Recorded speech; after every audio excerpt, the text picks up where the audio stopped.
talked about the importance of establishing criteria in an evaluation.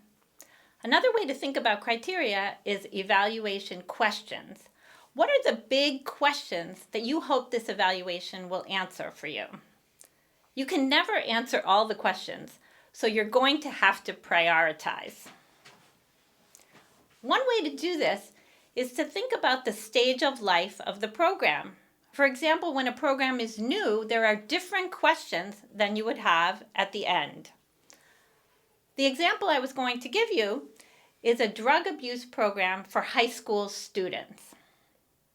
At the beginning, you might have a needs assessment question. Are students in the school actually using drugs? Do they need this program? Once the program is implemented, you would have various implementation or program activity questions. For example, how have the students responded to the instructors? You might also look at some quality assurance. For example, is the program meeting drug education standards? Here's a great tip. There are standards for almost every kind of program out there, and it can really save you a lot of time to do a little research in advance and find out what is considered a high-quality program in your area of interest. Later on, you'll be able to measure outcomes, which are about how has the program actually changed the state of something or the people. A quality assurance question would be, to what extent has the program increased students' ability to resist peer pressure? Another question that students often present to me is, should the program be expanded? Now that's a trick question. That's really not an evaluation question. Your answer could be informed by what you learn, but you also have to think about your own priorities, where your foundation is going, and what's important to you to answer that question. You've probably heard the term logic models. Logic models are visual depictions of how a program works. You start with the outcomes that you're trying to achieve and work backward to all the inputs that you need in order to implement the program and achieve those outcomes. Logic models can be very helpful in identifying evaluation questions. You can look at the activities and you can say, we need to know if these activities are working in order to know if we're on a path to success. Of course, a program can't be successful if it doesn't have the right resources, so you might have some questions about those resources. Usually, a logic model also has a category of outputs, which are the direct results of the activities. You might call that tracking, and sometimes we make fun of evaluations that seem to only be tracking attendance or participation. But you need to know if you're reaching the goals for participation in order to know if you're on track to achieve the outcomes. Another tool for identifying evaluation questions can be a theory of change. That's also a visual depiction of how a program works. But it's a little bit different from a logic model. In a logic model, the emphasis is on the activities. In a theory of change, the emphasis is on interim outcomes. So what kind of changes need to be achieved in order to achieve some kind of grand societal level goal? I once worked with the Metastatic Breast Cancer Association. The outcome that the association wanted to achieve was a better quality of life for patients with metastatic breast cancer.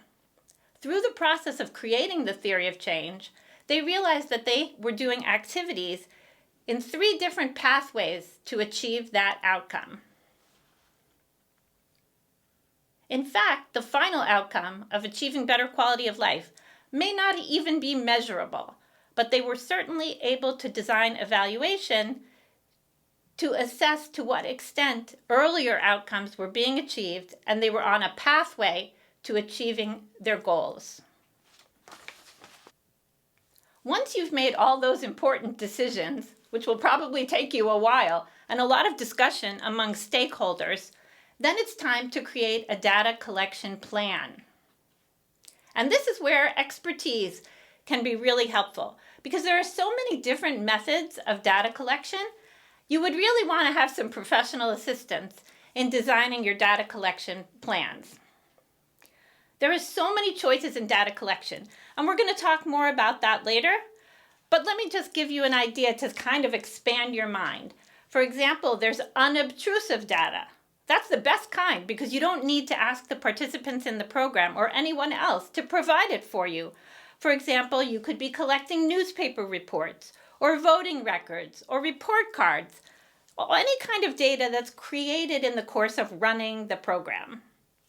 You could also conduct interviews where individuals tell you about their perspective and describe the process of change that they've undergone. Or you could conduct focus groups. These are group interviews where the interaction between the participants can reveal new insights. They may think of questions for each other that you never would have thought of asking.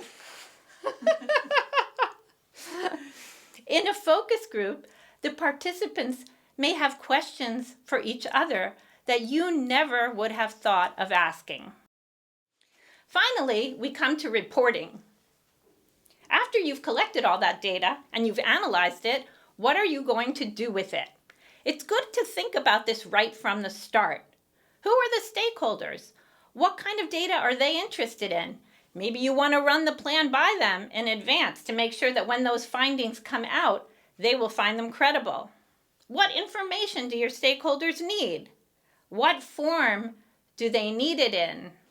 Are they going to want a narrative report? A deck? Or maybe they would like to sit down with you and review the analysis in a recommendations conference and come to their own conclusions about the data. And when do they need that information so that they can make those decisions that you identified right at the beginning? Since you're from Foundations, I just want to point out that if you're going to use those findings in your funding decisions, you really need to think about the schedule so that you'll have the findings in time for your grant-making process.